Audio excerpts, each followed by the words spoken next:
Hello Libra, welcome back to my channel The Vibes Inside. I am Mariana and I'm here to do your next reading, Libra. Owl. Owl magic giveaway. Clairvoyance.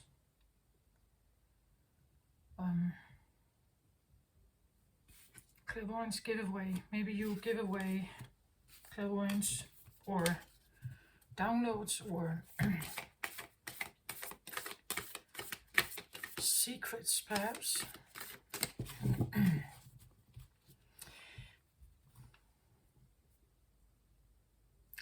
It feels, and of course there is dualism with you, Libra, right? You are the scale, so it's like you have like these two things that always... And today I have two candles on the table.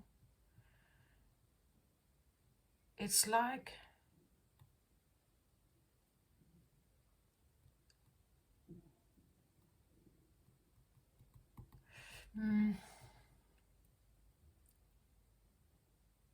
like when I do my readings, I have a candle on my table, and of course it's because I'm honoring the spirits, I'm honoring the higher realm. So it's to honor them, to light a light for those who have been. But here it's like there are two, right? So it's like there are two different realms or two different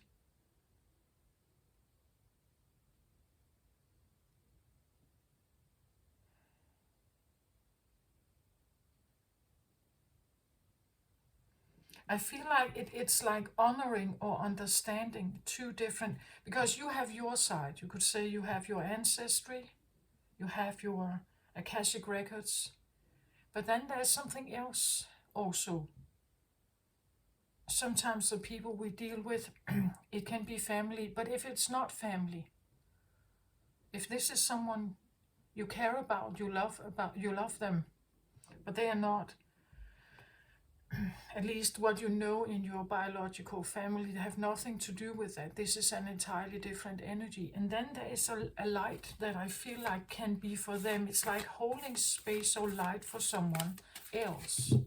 Holding it for yourself, for your ancestry, for people in your family perhaps. And then also for something else that is perhaps different than you. This can also talk about well, I've talked a little bit about it in some of the other readings. I have light green on the table. I have the flowers here. And this very much felt like it wanted to remind me about spring, like the newly sprouted beech leaves on the beech trees. Are very beautiful, very light green right now. Very beautiful experience to walk in the forest like that. Flowers are coming. Everything is right now in springtime. It is a very active time, a very dynamic time for Earth. Everything, it's everywhere. Everything just comes out of the Earth, right? It's very abundant, very beautiful time. After the winter, definitely needing something new.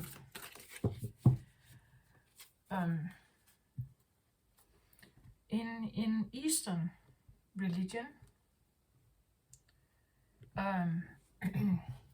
there is a different way of describing elements.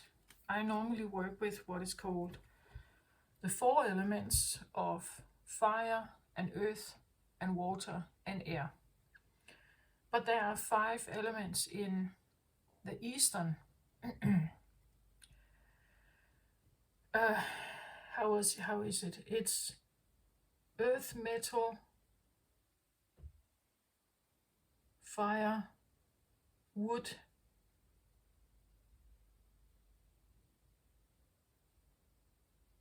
and of course I can't remember the last one. But what I stumbled upon recently was the wood element, which is describing springtime. Wood is, we could say we are in the wood season then. We are in the wood element right now. Wood, of course, describing the trees sprouting and, becoming very powerful right now. But wood, or actually in Chinese medicine, it refers to fire.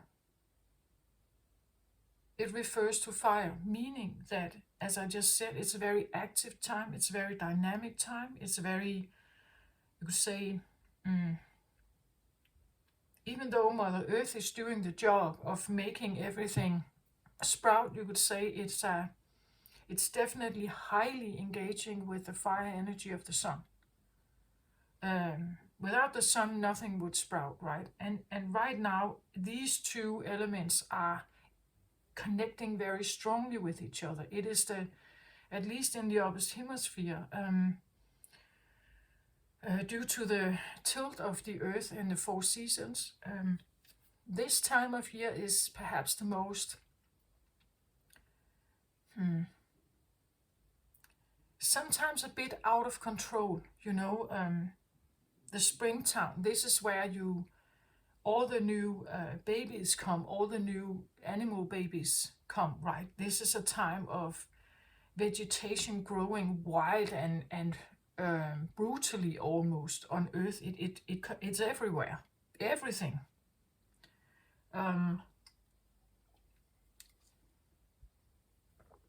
Those who enjoy to have a tidy garden, they are busy now, right? Because they have to get the weed out and make sure that only the things that they like are actually blooming, right? And take shape. It can be a bit of an aggressive time. This is also where we find that, I guess that in the human realm, I think that this is where all the summer dresses come out, right? This is where we have been hiding ourselves in the winter time. Now we want to come out. We want to have, we want to show ourselves. We want to connect again. People hook up. They find they have a spring crushes, and I get a bit of a potent energy, which can also be sexual, right? And I feel that a little bit here. Like there are these scales, and then it's like there are two sides of you that you are. And this is a green candle that I took, almost the same color as the cloth here.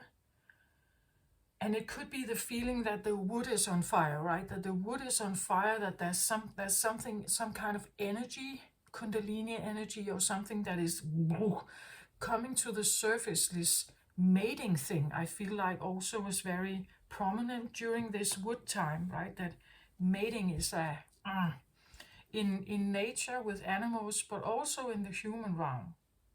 Like we still belong there somehow, right? We come from that realm. No matter whether we want it or not. So maybe your wood is on fire, meaning that like a heightened sexuality, perhaps. You just feel that it's rushing, or something is and then at the same time the purple here, which talks about clairvoyant insights, perhaps. We had the owl magic and giveaway that actually came out. Maybe again, purple is crown chakra. This is clairvoyance. It is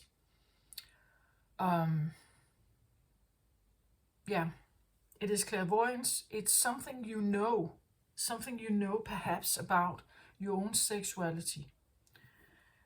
Something that comes to light, perhaps about your own sexuality or your wood tendencies, let's say that. What you tend to do or want or long for or like, perhaps. And let's have a look at that, right? Let's have a look at the two different sides to it. We could also say that if I stay with my normal way of reading, the green would indicate the heart chakra, which is the opposite of fire. Like the heart chakra, this would be love. This would be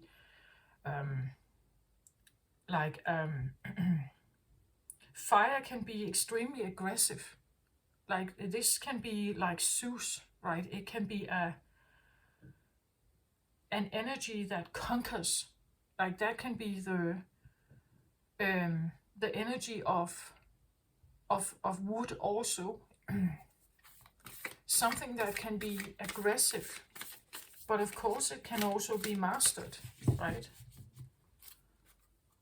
So young wood energy would be more aggressive, as we may find it in teenagers, right? But then older wood energy would be more refined, usually more refined. So we could have heart and mind here, right? Heart and mind. We could also have fire and mind. So something about that your fire or your fire and your mind right now could have a discussion, that maybe you want something, you long for something, you want to hook up with someone, but then your mind is telling you, yeah, but this is a really bad choice perhaps, or you have some insight about whether this is what you want. Again,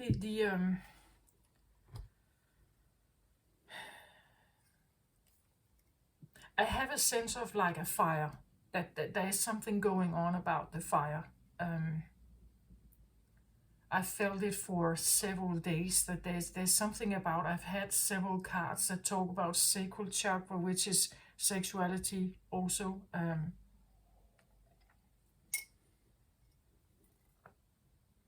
I know we have Jupiter and Mars, and some of the energies from the solar eclipse in Aries coming up at this time that is emphasized. And Aries is Zeus, right? That is fiery, like conquering energy that just, it goes for what it wants. It doesn't really, it can be a bit ruthless, especially when it's young and very potent, you could say.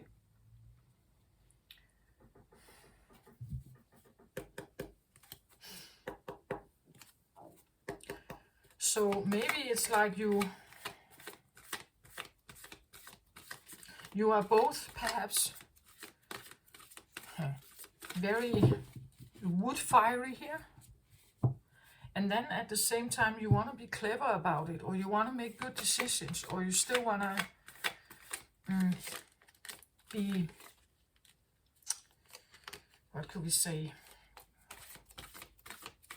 maybe you're learning something with this fire energy. Sometimes we can have sacred fire. Like wood energy can be sacred fire, meaning that it's a sacred anger, or a sacred rage, or a sacred, you could say, desire, that has to do with like inner passion of yours, which you may have been denied, right? As you were maybe younger or a child. Maybe you're realizing something, clairvoyant comes to mind here, or something you're realizing because of it, right? Because of these energies that are, I feel like they're quite potent right now. I think it's different for everyone, how you like experience the world, of course.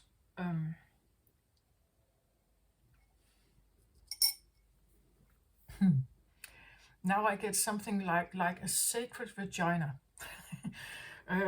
Like that. This could be something like tantra, sexuality with a partner, something that is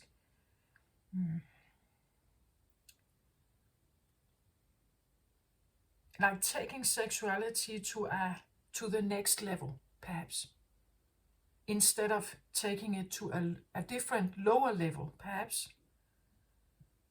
No, like becoming very aware of maybe desires and needs and wants with a partner, and talking very openly about it.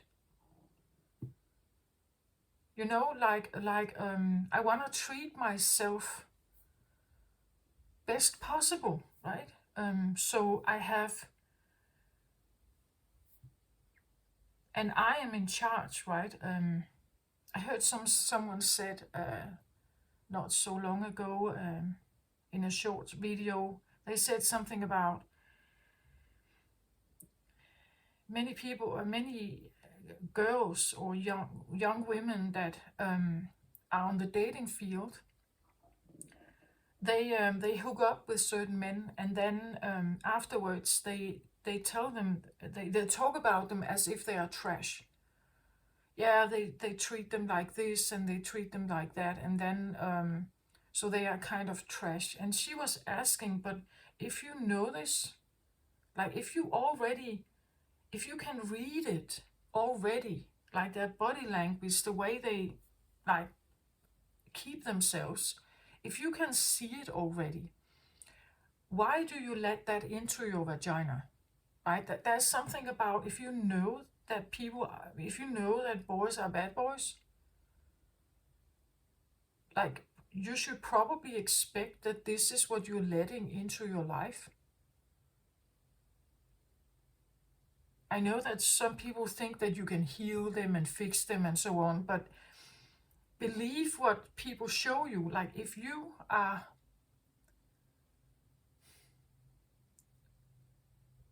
again, wood energy, right? Our sexuality can be enticing, right? It's almost like a drug. We can become addicted to sexual dynamics that sometimes have something to do with power dynamics from our childhood. Things we may have experienced that have put a lid on something or declared something undesirable or unwanted. And then it comes to the surface when we are older.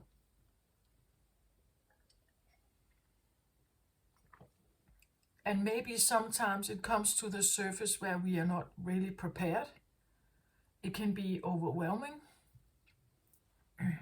I just have the feeling that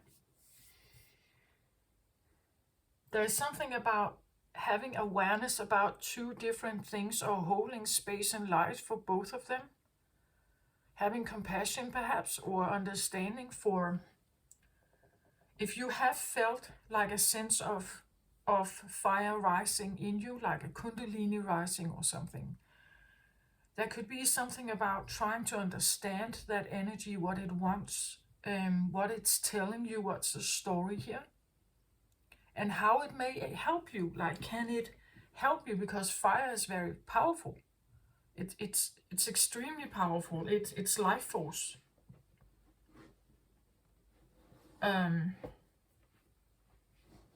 Again, yeah, a woman can create a baby, but not without the semen, right?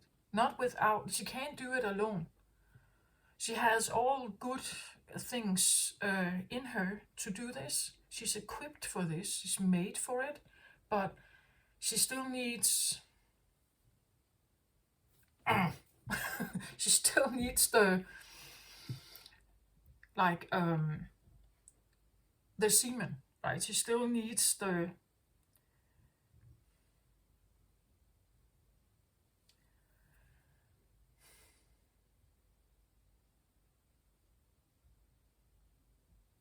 she needs connection, right? She needs something to connect with her. Like a flower and a bee, and all this stuff we know, right? And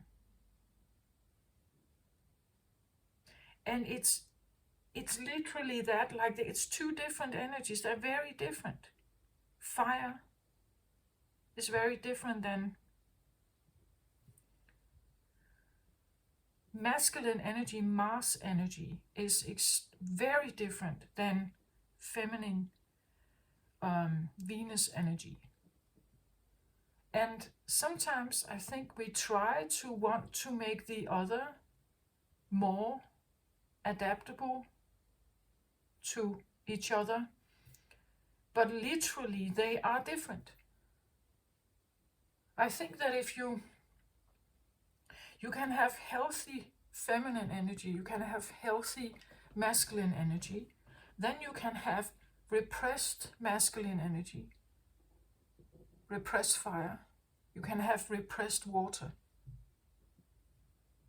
And none of this is good, right? None of this is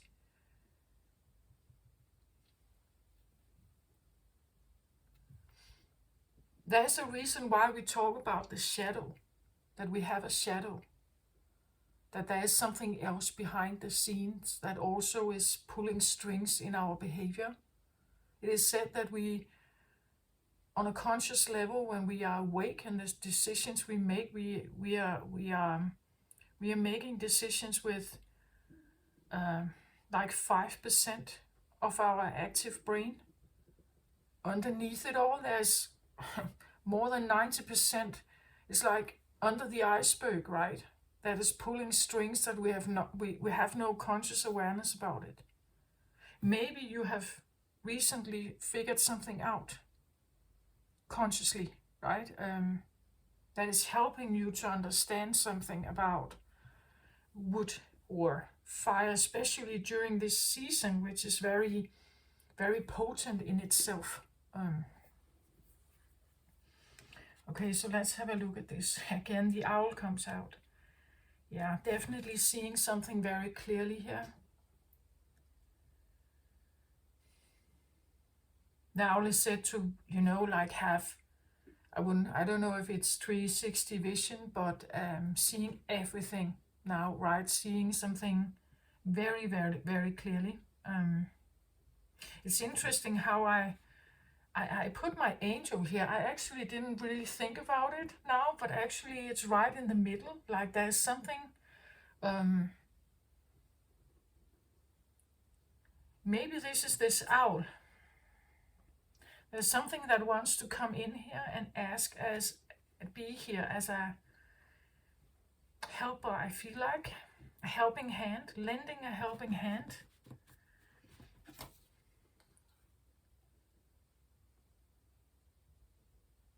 And like the green stands out for me for some reason, and maybe it's just because I've talked about the green, but and then in the background here we have the orange color, which can correspond with the sacral chakra. Again, sexuality.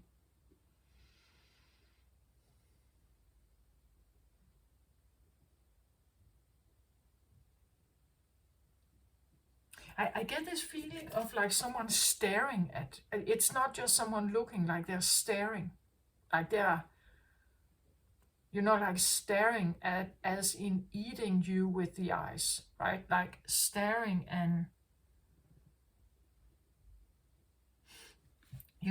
some people can do this. It's like they look at you. If you get eye contact, it's this feeling almost like they creep into your soul, like that feeling. That they have a way of accessing something. Could be the feeling that you have clairvoyance with someone, or you can. Clairvoyance is usually about seeing something, but you're communicating with something, right? You communicate with something that gives you a feedback. You get to see something. It's like you get to watch a movie, or you get to see pictures or symbols or something. It's like something is providing something here.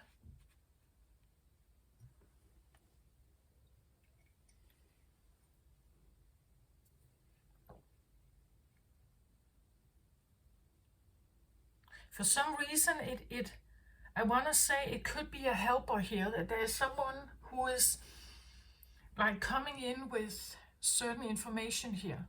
Bing, like providing certain information. It's very clever, very clever.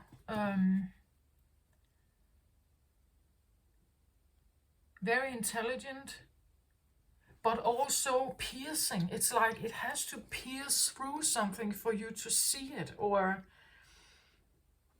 that's a quality they have.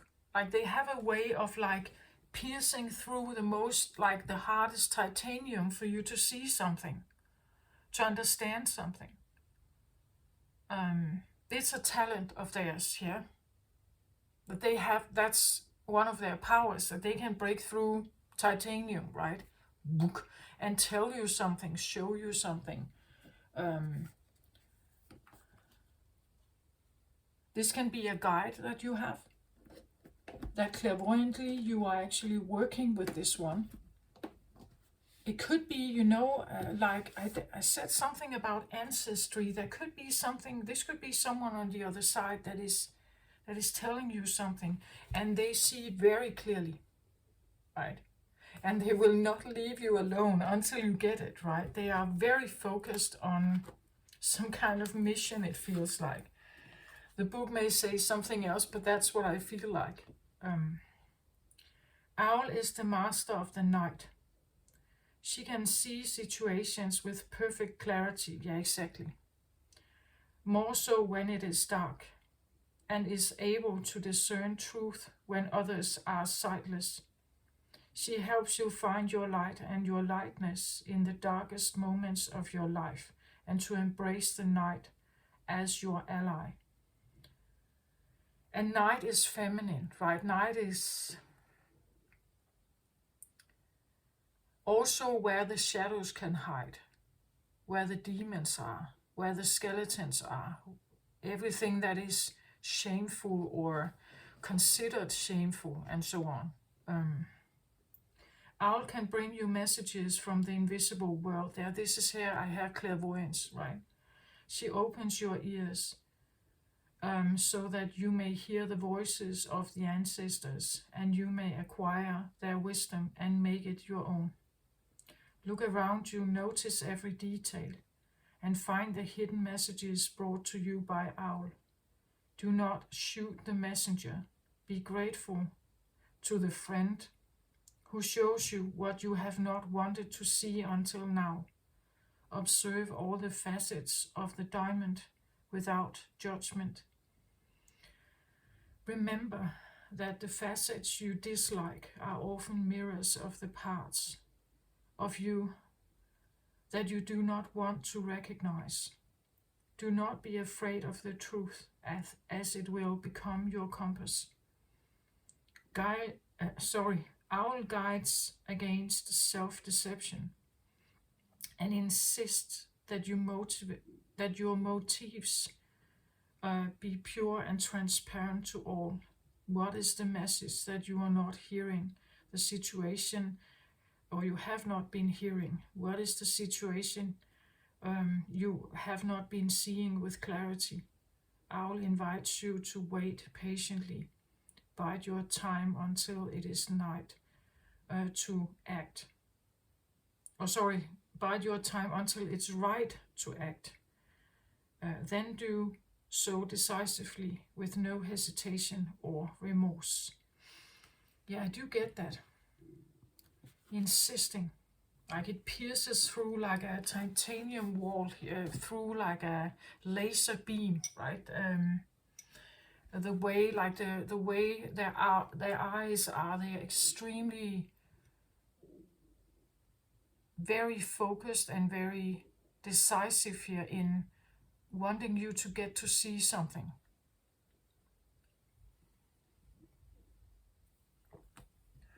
Wanting you to get to see something about perhaps a dynamic that you are in, or how you have been living your life, and not recognizing the dynamic fully and the fully extent of it.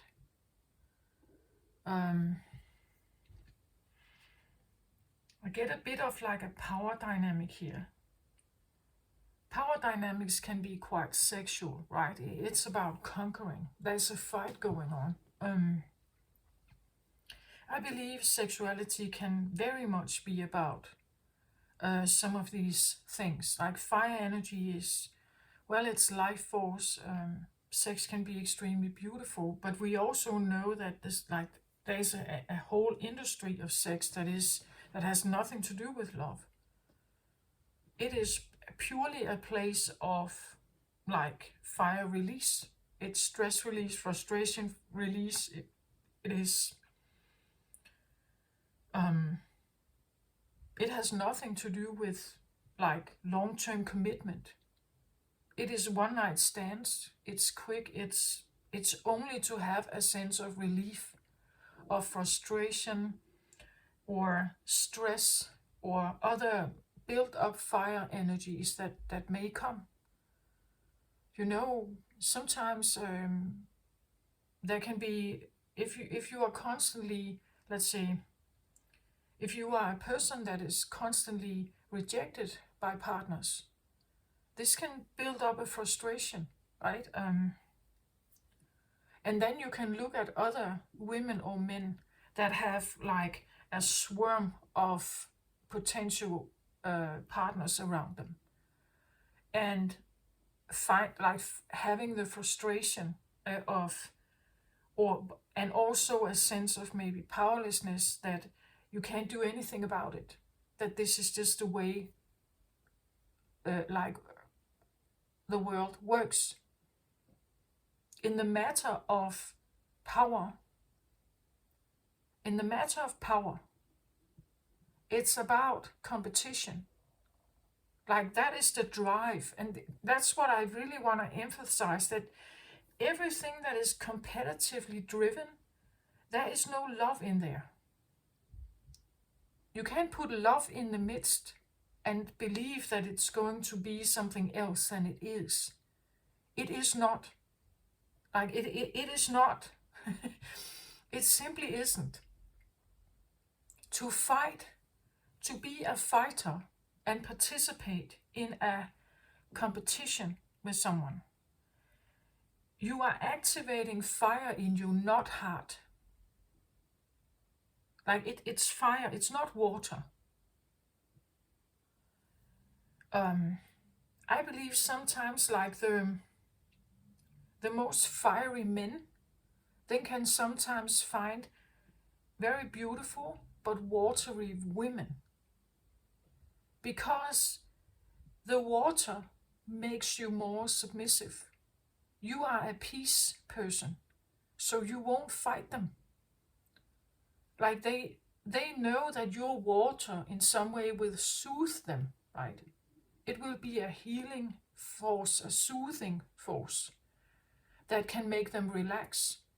Whereas if they find a partner with a lot of fire, this can be a power dynamic. It can be something about who is on top, who is the one that's actually in control. I'm just saying, this is my belief. This is what I have witnessed when I listen to people, when I listen, I watch the world around me.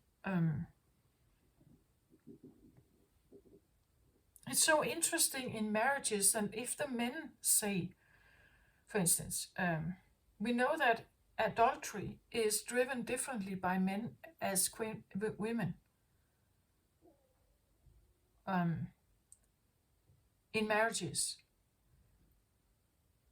And well, this is a general rule, of course, there will be exceptions to this, but in general, when men have affairs, it's not necessarily because they want to leave their wives. It could be simply because of frustration.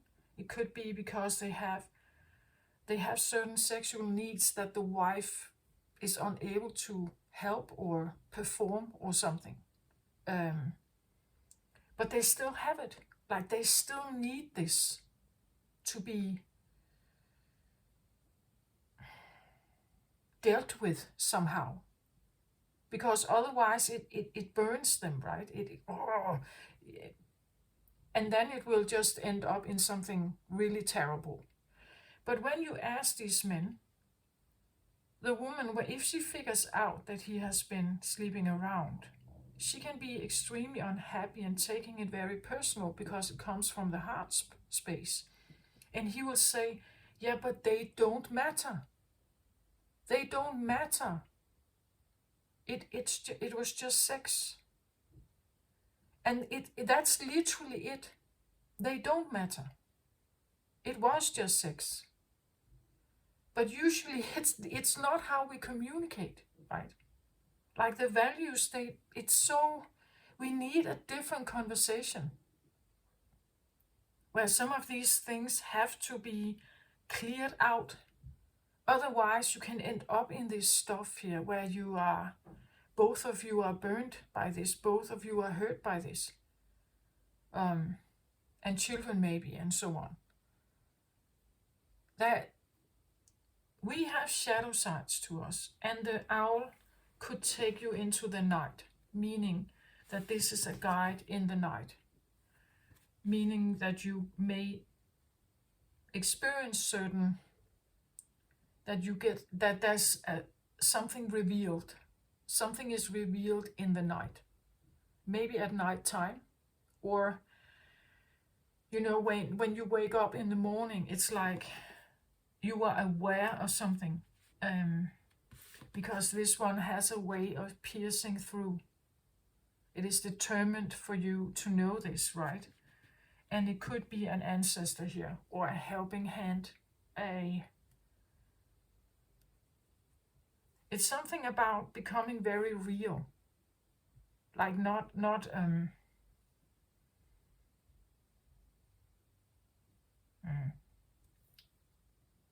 believing in fairy tales, but also not believing in lies,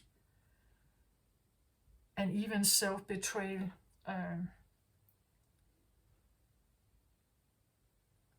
And just know who you are, right? That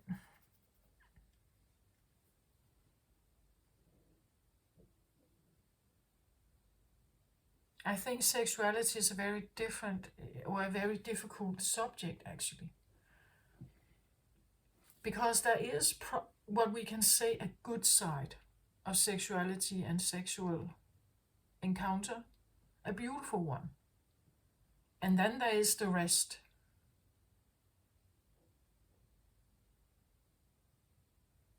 And then there's the rest. And in this dark area, or in this shadow element, you will find all sorts of ways of dealing with trauma and power issues and fire issues and things like that.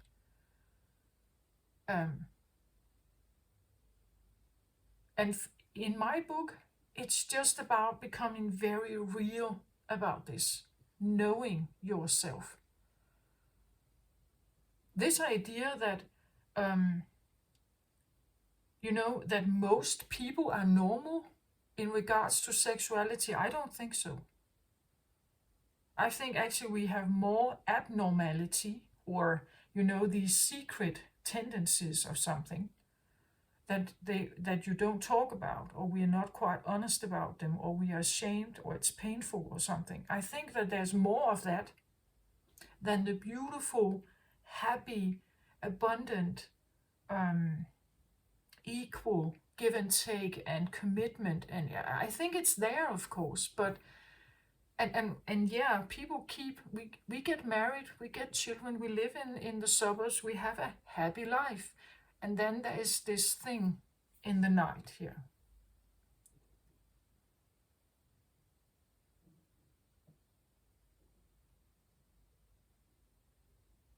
There's this thing in the night.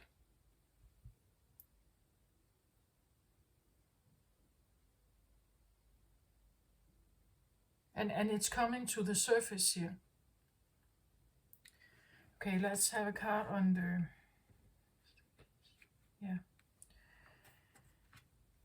High Priestess. Yeah, High Priestess is definitely clairvoyant, right? Someone, again, as I said, it's like I said, piercing through. It's like piercing through the veil here with their eyes here, right? And telling you something here. This is in the crown position, right? This is this. This is the clairvoyant, the crown chakra. Someone is looking through here and telling you something here.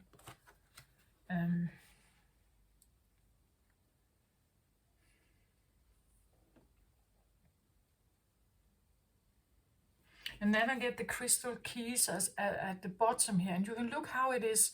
It's kind of, I always see cards like this where the head is at the bottom. It's like something has been, pressed down to the bottom of the sea, right? Your consciousness at the bottom of your subconscious. And now it's like it's swirling.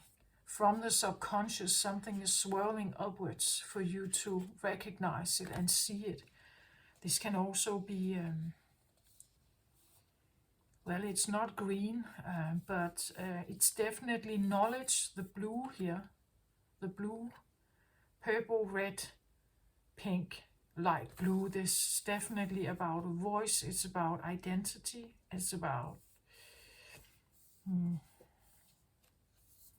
things that probably have been,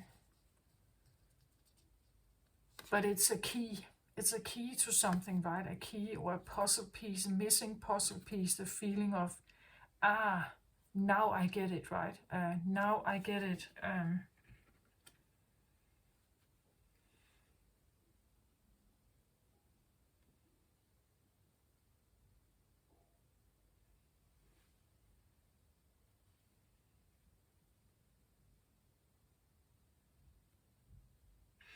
Actually, it could make you a bit suspicious, right? You could be this one.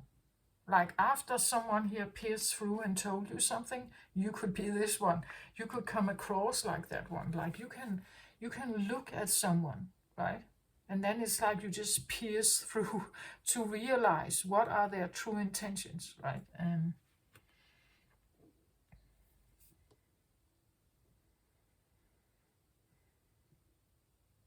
Maybe that's what this talks about, that, or what I just said something about, that we need to have this conversation, right? We need to have this conversation because I'm not investing in something where I'm not sure how this is going to work or whether we at all have the same. Again, you can say a lot. Most people wear a mask. That mask represents a personality, traits, certain favorable traits in some way, especially when we are dating. We look the best, we dress up, we clean up nicely, and so on. We put the best foot forward, but what about the other one? This other one is what I feel like is here. We have to talk about the other one.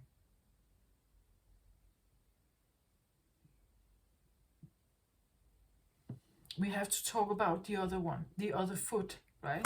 This other part of, because I want to know, right? I want to know what I'm dealing with here. And this is you, Libra, right? So you are in a process right now where you are engaging with, I feel like, your feminine energy. As I said, sacred vagina. It's like you don't want to take crap, right? You don't want to like open up to something that is potentially like toxic, or why engage in something like that if it's, there's something about like more sacred sexuality. I don't know. Tantra came up. I don't know. Something like that. You want a different practice, I think, or a different intimacy, a different, something about transparent. Again, this is transparent, right? A glass angel here. It's transparent. We need to have clear lines about something.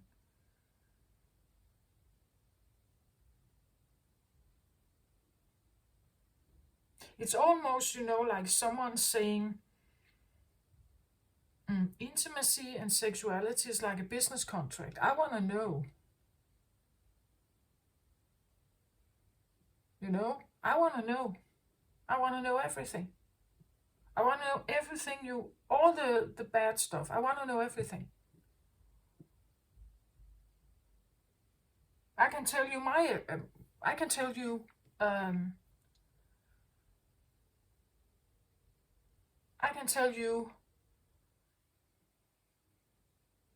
what my obsessions are, or what my longings are, or certain specific needs. Because if you can meet them, If this is nothing for you, then maybe we are not suitable for each other, right?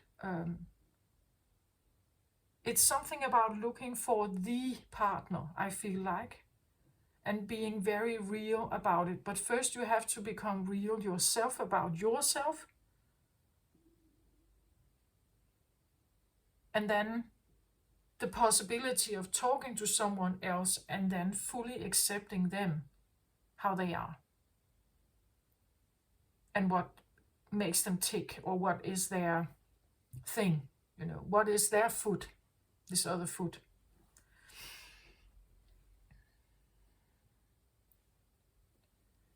At least that is the energy. I'm not saying that this is what you're doing. I'm saying that this is the energy that I pick up of. Someone is very aware of this.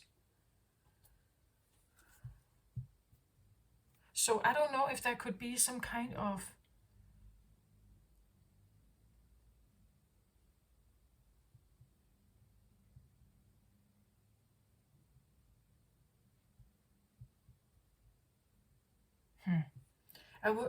sexual release, stress relief in a particular way. And needing to talk about that, right? Needing to talk about that. Another one for the owl here, please. Ooh, yeah. So they tell you that something is deceitful here. Let's talk about deceit. This can be, of course, someone cheating, but I get more like deceit. I feel like this can be manipulative. It can be mental, like mental manipulation. Second agenda, something about not being truthful, having different partners perhaps. And if there are different partners, why are there different partners? What is this other partner doing? Like if you chose to go there, if you chose to enter, if you chose to go there, why? Why did you choose to go there? Why are you hooked up on something here instead of talking to me about it? Why are you doing this? So there's something about, again, the conversation, something about and looking right through something, that there's deceit going on. Maybe you're deceiving yourself. Again, we want to bring the good foot forward.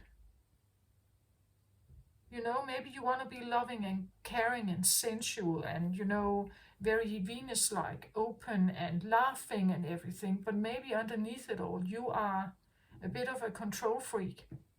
Or I don't know what your other foot is. But there's something about this. And this is very red, right? And the red always connects with the root chakra, that something comes to the light from the root chakra. As I said, it comes from deep, deep down up the surface here. And it's a key to understanding something about yourself also, and the choices you make in life, the choices you make in partners. Like Libra, you are the 7th house. You are regarded as like the sign for romantic relationships. Like the partner, the one you're intimate with. And then we can talk about whether it's romantic or you think it is, but they don't, right? Or the other way around, that they think it is and you don't actually. Whether it actually is romantic or whether it is a sexual relationship based on power. Just saying, right? What are we dealing with here? Okay, I want another card on the crystal keys here.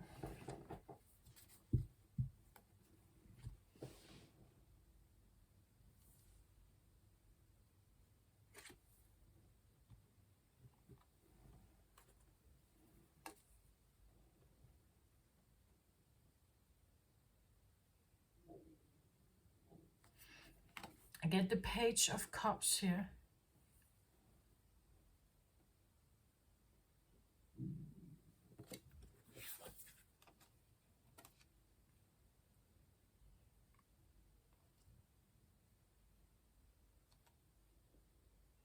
So the Page is always a young energy. This could be like an inner child talking, right?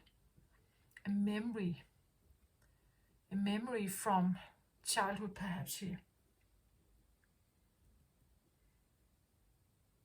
And for some reason, I'm very drawn to these two seahorses here. And he's standing there right between them. These golden seahorses, and he's standing there right between them. It's like he's, you know, between two forces in some way.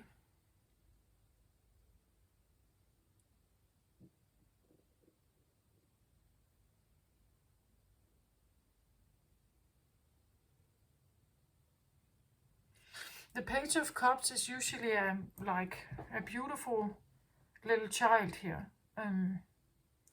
Water energy, it's cups energy, it's beautiful, kind, caring, loving. It can be sensitive, so maybe this is where the psychic abilities come from. It is kind. It is a peace person. It's romantic, can be romantic. The Cups energy is about offering your love to someone. And then I feel like these two seahorses, I'm sorry, there's some noise in the building right now. I hope it stops. But you see, again, this is maybe also not random noise. Maybe this noise is related to what I feel here. It's like someone is caught between two energies that, as I said, it's like they're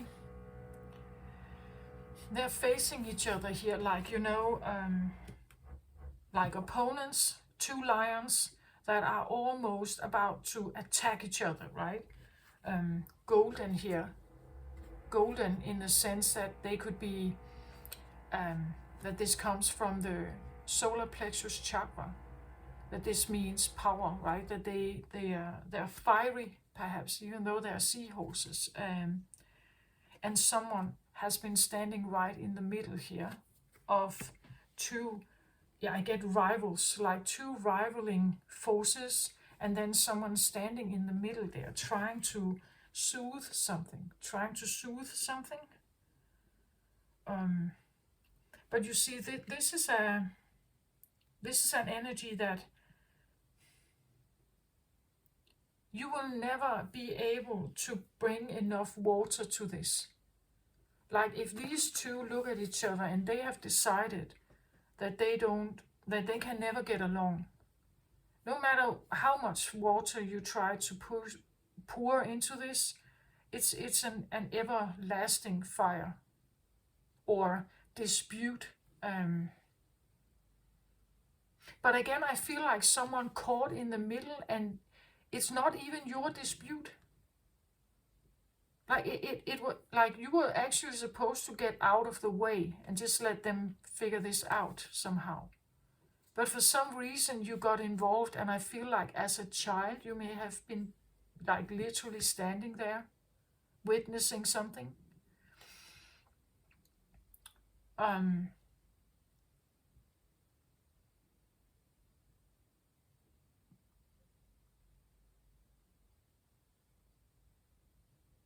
Again, this could be, you know, usually standing between two different siblings, perhaps. These could be parents. It could also be siblings. It's interesting when I look at this. It's like over here, there's a butterfly here, and another butterfly has landed here, and over here there are none. So it seems like something is, I don't know, favored. You know, like the butterfly seems to be attracted to this one. But over here there is none.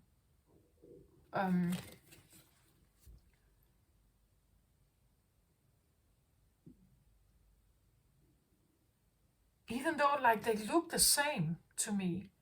But there are only butterflies, like over here. Only here there are butterflies. So again, if we look at this, this would be the left side and this would be the right side. If we take a body, the left side is supposed to be feminine. The right side is considered masculine.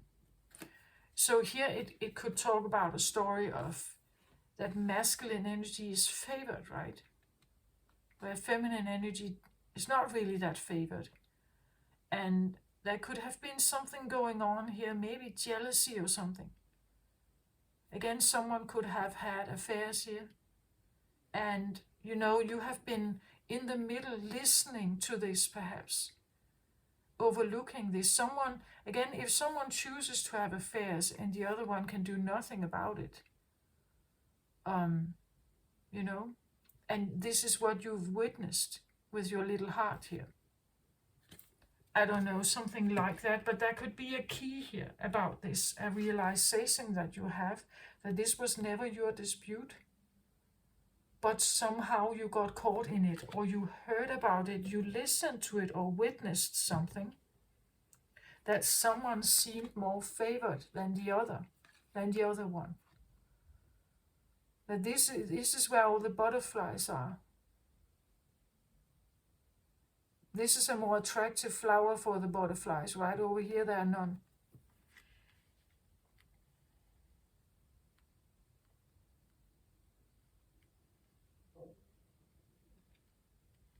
But again, page energy. So this is young. It is inexperienced.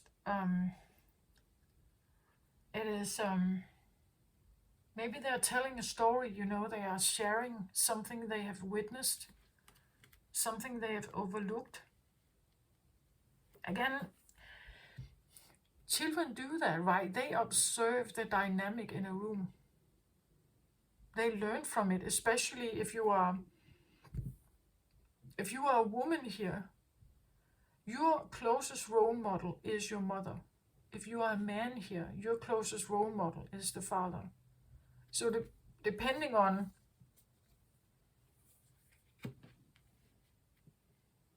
this can also shape the sense of like inner dynamic, right? That your mother may represent one side of you and your father may represent another side. So this idea of realizing that you actually have tendencies like your mother to, let's say, I don't know, to be submissive, to get out of conflict, to seek peace, to soothe something, or maybe you can have another dynamic. You could also have a mother that becomes very angry, that is very aggressive. But neither way, there's something you're realizing here. And this becomes a key for something you have not been aware of about yourself and the partners around you, or even your upbringing per se. That again, maybe you were standing here with water because there was no other option for you, right? That you could not partake in this fight. The only thing you could bring was water, right? Again, you are Venus, right? You wouldn't necessarily come with fighting, right? You want things to maybe be more fun and more and again, there could be something about how, again, this one is looking at the one that is favored. So how you may have turned your back to someone who was regarded as less favorable, and you're looking at something that seems like it's very favored and very attractive, and looking at it and thinking, wow, this, like, to be so attractive, this must be a good thing. So maybe this is a way where you have like your compass towards potential partners. Let's say that this was your father, right? that you have actually a crush on your father. Maybe many daughters have that. And then when you get older, we pinpoint usually towards the father. So you have gone down there and found men who may have been like this. That became your compass for a good man, right? For the one to choose, but actually it was maybe not. You know, someone who gets spotlight, someone who is favored, someone who is liked, someone who is seemingly attractive here. That when the butterflies come to him, it must be because he is special, or at least he is different than this one. So there must be something special about this one here, right? And that may have been what you, like, you navigate towards something like that. But we know that everything that glitters isn't gold. Everything that is sparkling is not necessarily the diamond, right? We know that, yeah, something like that. Can I get another card on the Page of Cups here?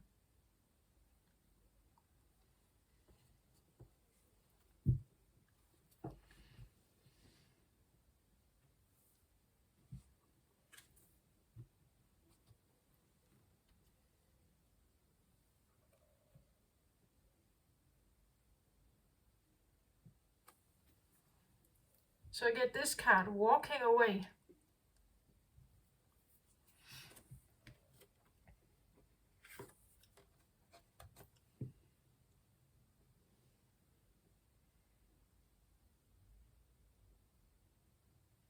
I feel like it's a bit like that this could be what the crystal key is, to walk away from something that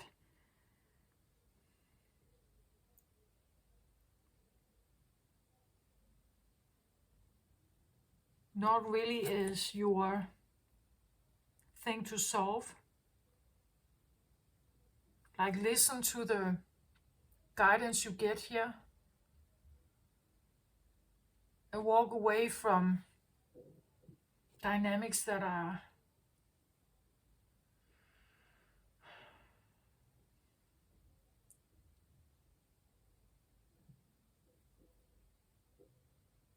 it could also be that that someone did walk away. You know, that because someone got very favored here, maybe someone walked away.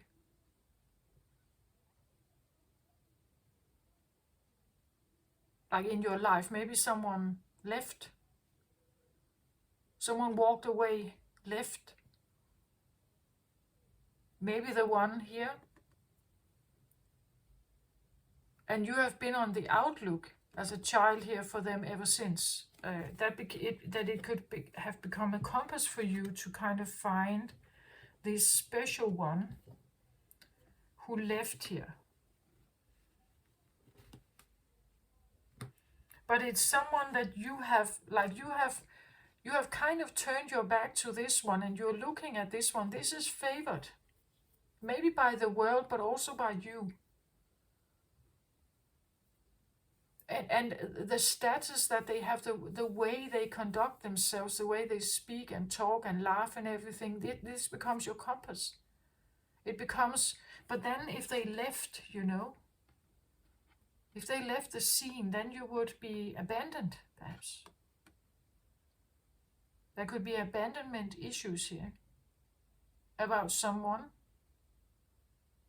whom you may have favored highly. Not only you, but maybe also society. They may have been favored.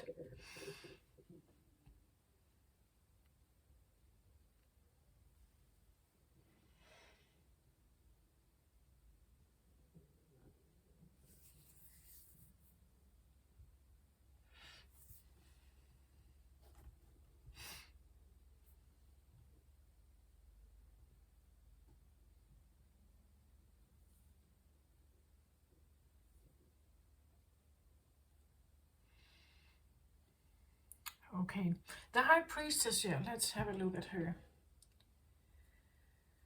What is she going to say here? because she's definitely piercing through. I felt that with the owl also, this boom, this beam that just, it tells you something, but I feel like it's in the company of the dark, like it's in the company of, it's almost like exploring something deep from your consciousness that you are engaging with to figure out what it means, right? To figure out what is the message of this.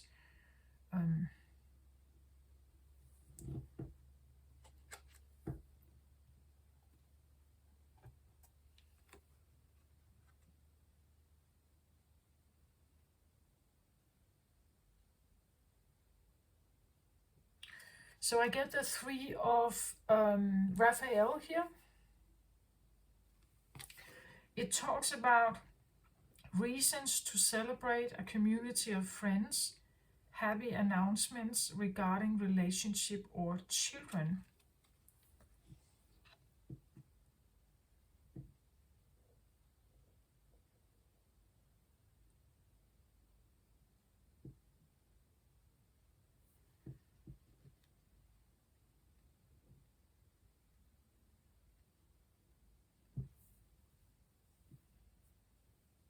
And then we have this seed here. I still feel like there's something about sexuality. Maybe there's something about, because when I look at those, they're gorgeous. Like they are very sexy mermaids here. There could be something about, now I say switching sides, but you know, if you, let's say you've been in a heterosexual idea that you believe that this is who you are, that now you're figuring out that this is wrong. Like this is not, this is actually not what I am. I am something else. Right? I thrive somewhere else. Or that there is some kind of contact here. And this contact will help you to like be connected with a community that is friendly, it's a happy announcement, right? That you're realizing something. The announcement that comes here is actually a good one. It's a good one that may maybe help you to navigate around this or away from this. But I do also feel like it's because it's clear, right? It's very direct.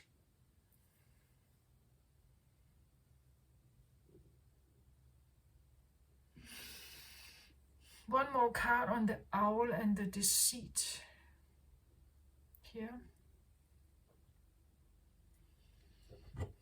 Why not get a moon card? Let's see what we get here when we talk about the dark.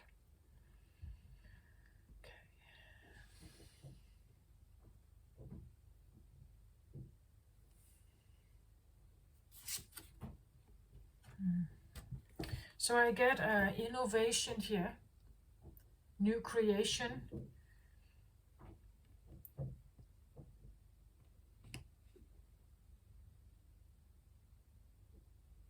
Yeah, I get a feeling of like rebirth, right? That you have been in something here that requires something new. Or you can reinvent yourself.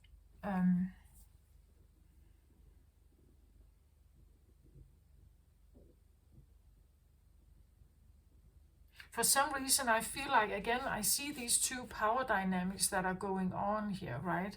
Like this card, where someone is standing in the middle here. But I just get the feeling that at this point in time, the only thing you could offer was water, right? As a child. So, well, usually we don't have much else to offer when we are children, right? But here again, it's like these two dynamics are still present, but you can reinvent this, right? You can you can reshape this story. When you know about it, you can also rewrite it.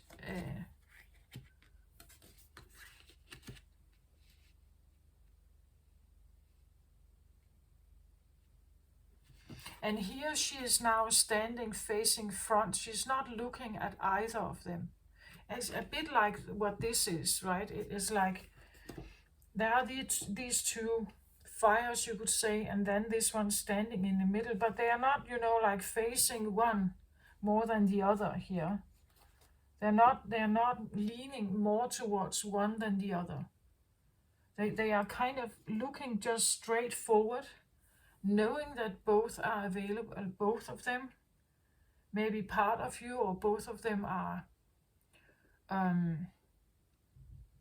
again, being very honest about yourself, that you know that you have both, right? You know that you have engaged in both, that maybe at some point you favored something here. But now it's like, it could be someone realizing they're bisexual. I don't know.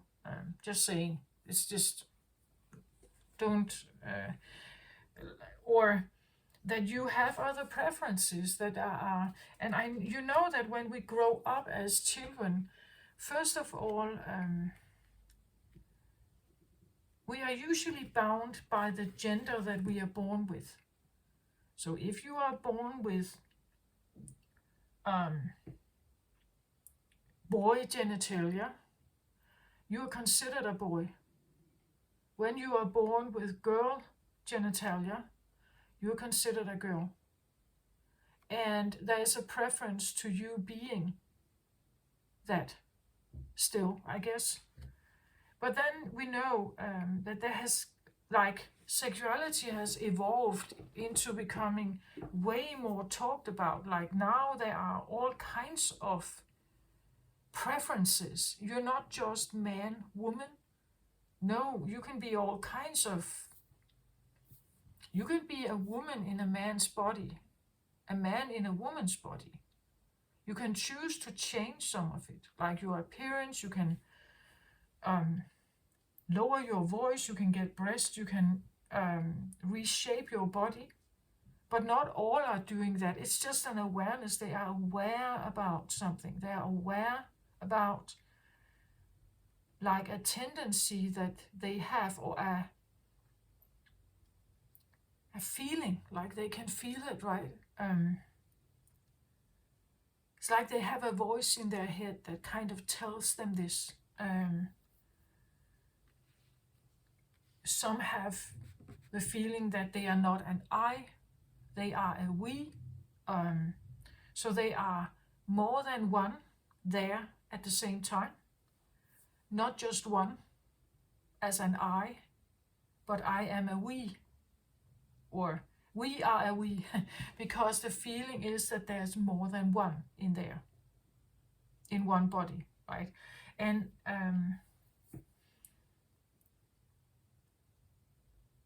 here, you could have been raised to kind of needing to choose one, and the other was then hidden. But maybe you are one that actually wants the pronoun of we, right? Maybe you want the pronoun of we instead of I. And if you want the pronoun of we, what is this exactly? What do they represent for you? Like, what voice does one tell you? Or what are they saying? And what is this other part saying then? If there's more than one. Again, I feel like it's like she's doing something in the middle here. Almost like she's trying to create some kind of bridge, or create some kind of, what is that called? A space where they can talk, right? Again, I get this feeling of like this business talk. Like these two, they may be very different, But then it's like you create this space, this business room, where now we can talk about the contract, right, between us, or this how do we, because it seems like here something is favored more than the other. So this one could have been forgotten, right, or hidden, and you're primarily engaging with this one like a preferred gender perhaps, or a preferred sexuality, but actually there's also this one. Again, walking away here could be that something was left behind, you walked away from it. You shut the doors behind, you walked away from it. Or someone did. And because of that, it has created something in you. Maybe some kind of anger. But for some reason, I get a feeling that there are two lights here, two candles. So it almost feels like you're trying to make both of them integrate in you, right? That you're realizing that one was more favored than the other. But now you're having a conversation here between both of them. These sides of you, trying to create some kind of bridge between them, I feel like. How you have been it has been a self-deceit, I feel like. To try not only to be one, or only to be faithful or attracted just to one, or that you have regarded yourself as an I, but actually you are a we, right? That it's not fair not to say we here, because it is a we, like there are two here.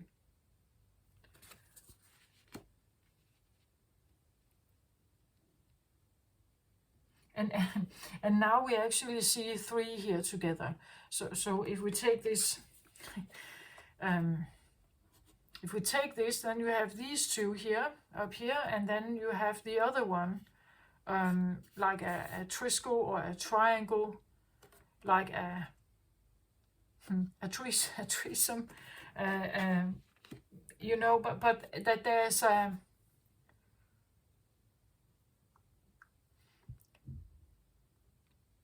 a harmony, like that this could talk about maybe that it is possible to have a harmony here. But it demands, like, the harmony can only get to the surface when you are aware of it, right? When you are aware of it.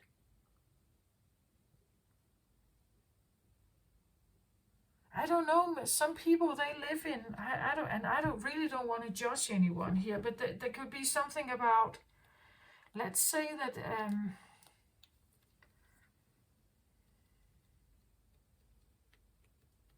yeah, I get something about, again, this tree, and the one in the middle kind of balancing everything, that you are aware that these different sides of you are active, and you're standing in the middle here trying to be this negotiator or meddler in some way between energies here. And maybe it's because something has come to the surface. And this can bring up confusion, of course, right? But maybe also the feeling that you have been deceiving yourself, right?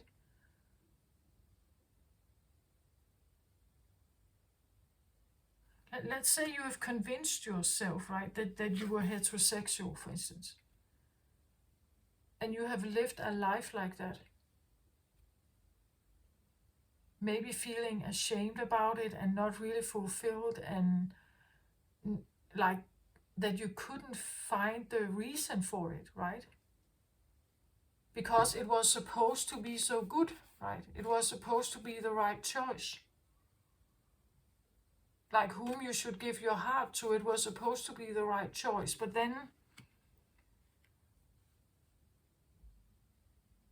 maybe you never felt, maybe you never felt happy, maybe you walked away. I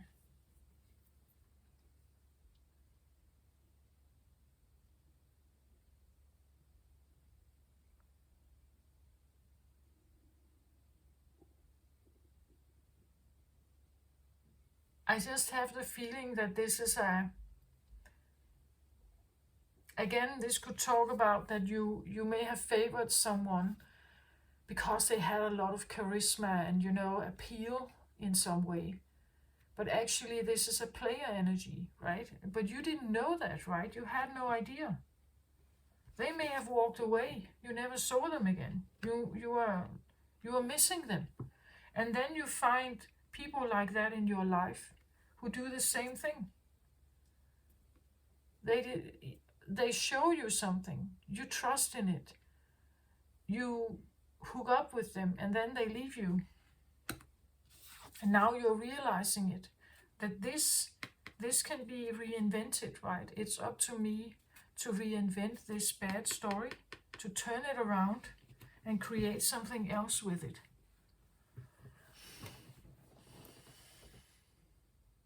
Or again, something about realizing your sexuality, that the person that you may have felt you ought to be attracted to, or they reminded you of someone here from the past, but you didn't know, right? You had no idea here. Like, it's easy when we are naive and so on to be like utterly attracted to someone who is, is jovial, is likable, is who says all the right things, who is flirtatious, who is charismatic, It's easy to be blinged by that one.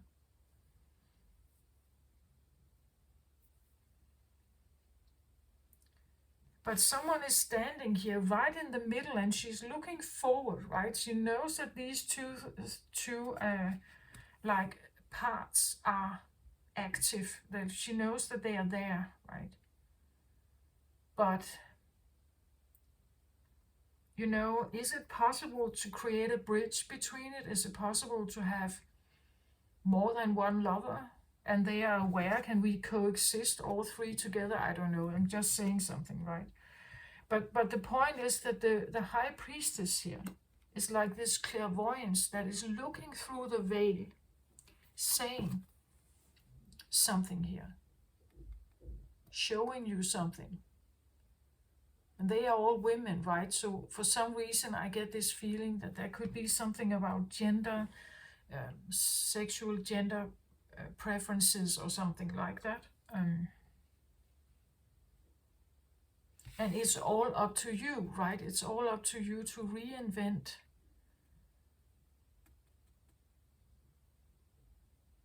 and know something about yourself here, a truth that is,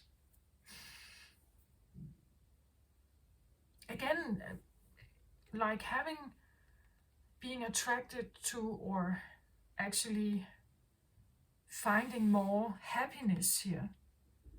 Maybe with same gender partners or communities here. Maybe you realize that this is actually more right for me.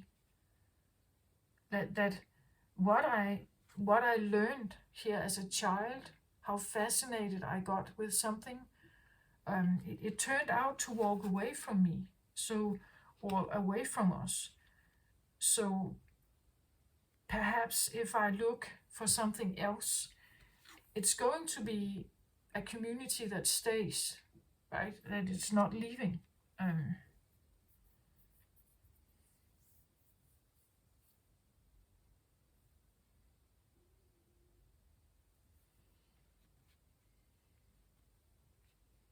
One more card on the High Priestess and the Three of Raphael here.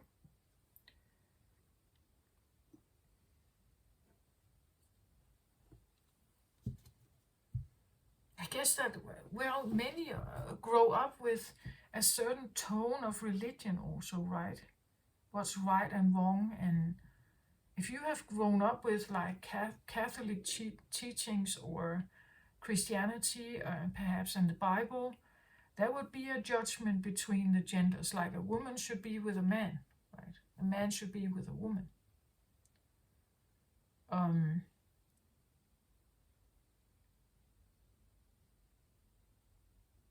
I know that there are states and legislation around the world that allows women to marry women and men to marry men. But you know, it's probably still, I guess, it's all about the community you are in, right? If you are in the right community, there is no judgment. But if you're outside that community, there could be, right? Let's have another look at this.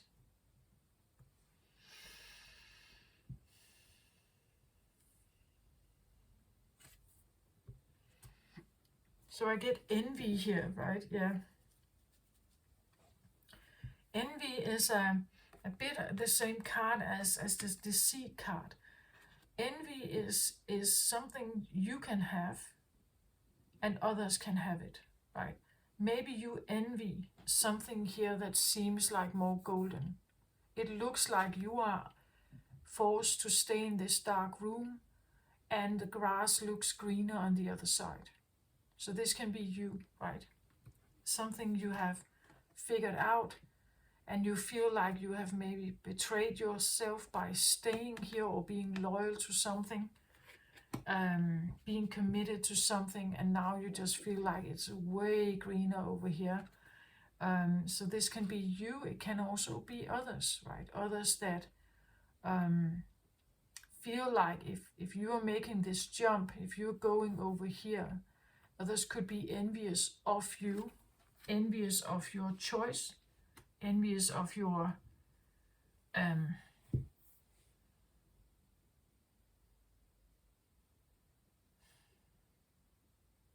envious of your choice, envious of your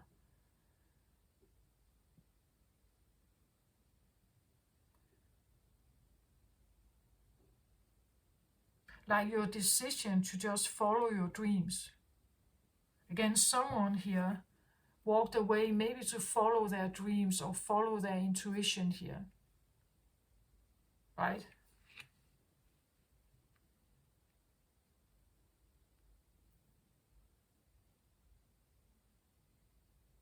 And again, you can be envious, right? You could be envious of people just doing that and feeling that you are somehow trapped here.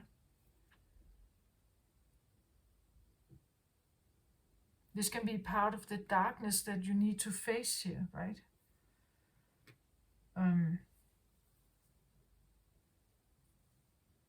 That you kind of chose the wrong side or something, that you chose to like the wrong side. This is where we are judging. Like, we could be judging ourselves for where we are, but we are also looking on this other side, favoring it. This would be a bit like this, right? That this is where someone is like turning their back to this part, and then they're looking over here, right? Like he does, that this part is kind of out of the picture. You've turned your back to this, but this is the darkness, this is the dark side. This is what the owl says, that there's something that you have to become aware of, right? That when we favor something and believe that the grass is greener on the other side, well, maybe it is greener for a while. But every time we're judging something, especially if you believe yourself to be on this side, right? If you believe yourself to be on this side, yeah, then maybe we favor this, but if you stand here, it would be the same thing. It would be yin and yang. It's this never-ending story of how positive and negative comes together. The magnetic pull or something. The never-ending story of that. Opposites attract like that.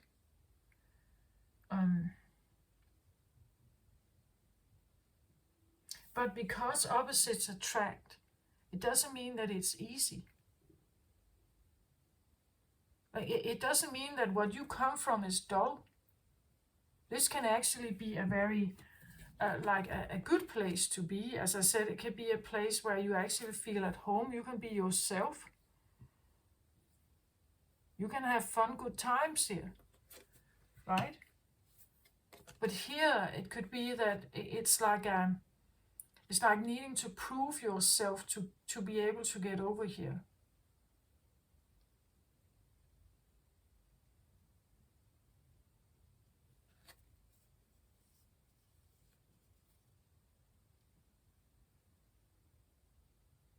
Interesting, she's actually also holding some kind of cup here. Again, look at this. It's like the child was holding a cup, wanting to favor it towards something here.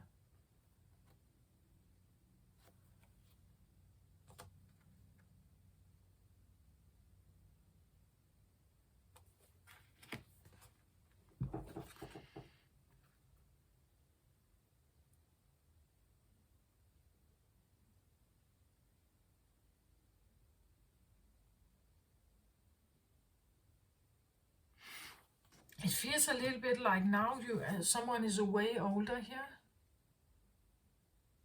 And it's like they could still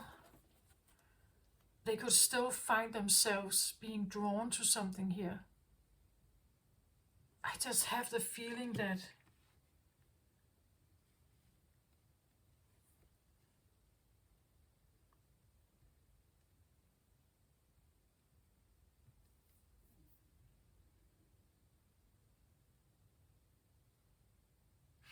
yeah, finding yourself drawn to something here, that is different than you. But I also get the feeling that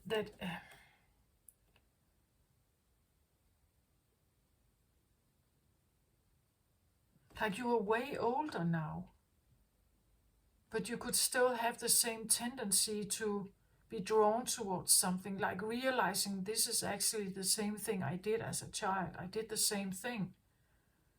I was kind of lured to something here because it looked very glittery and favorable.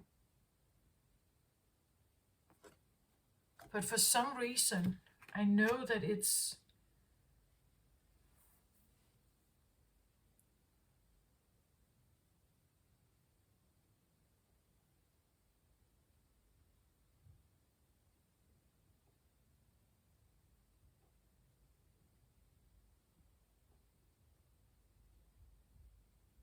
because I get, when I look at her, it feels a little bit like she's like this widow almost, right? That has been waiting for something to return here, that has been waiting for something to come back, right? Something to, and she has been waiting and waiting, and now she has become this spinster, right? Standing here in this dark clothes here, not able to enjoy the sun, not able to get out there because like so a bit bitter, frustrated and bitter, cold or harsh, right? Cold and harsh, judging the world, judging,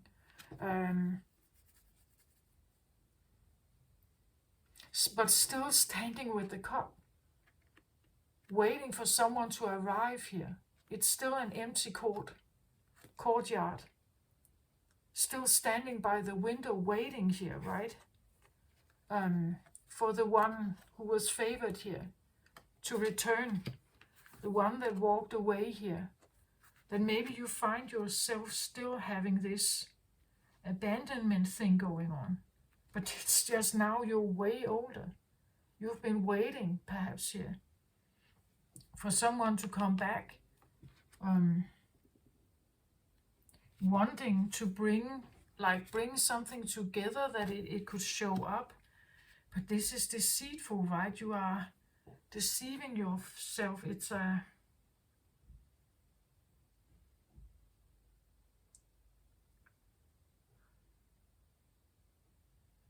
an illusion.